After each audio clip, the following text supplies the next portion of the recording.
Former Pentagon official Brent Sadler joining me now.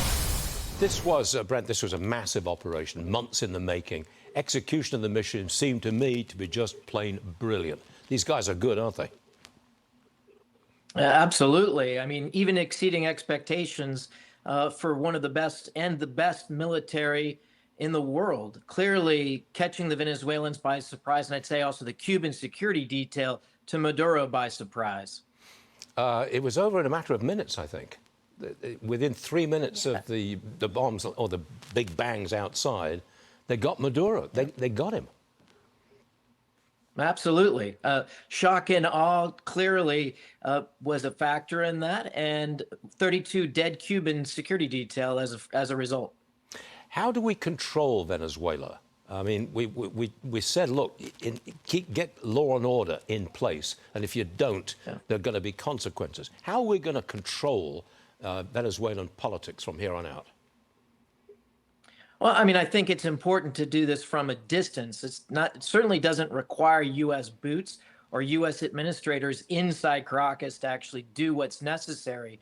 The United States has a very capable military that's still locked and loaded. It's going to have a mission still to go after the drug cartel's boats for many months, despite what happens inside Venezuela as they transition their government, hopefully with elections per their own constitution in the next 30 days.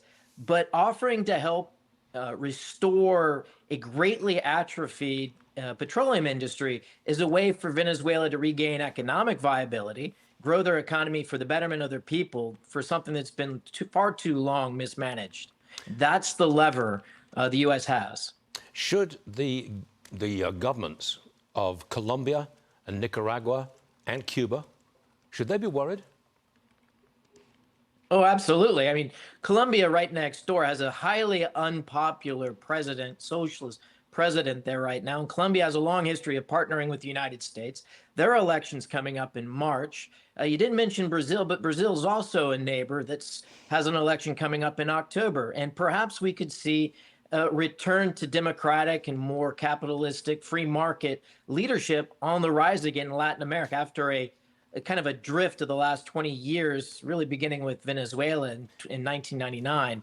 But Cuba's been on the back foot, has been hurting in a historic bad season of economic and even domestic stability. So the loss of its benefactor in Caracas may be just what's needed for that country to change. Do you think it could be the beginnings of a realignment of the Western Hemisphere towards an America that's proactive and away from a Biden who was reactive?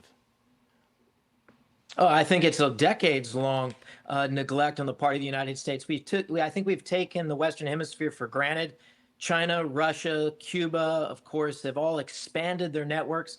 And let's not forget the Iranians have also, and their proxies like Hezbollah have also expanded throughout the region because of neglect. And so I think we're turning the page on a decades of neglect and apathy.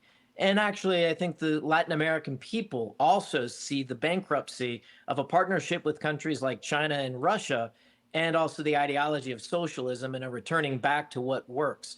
And you see that playing out already in great effect in Argentina.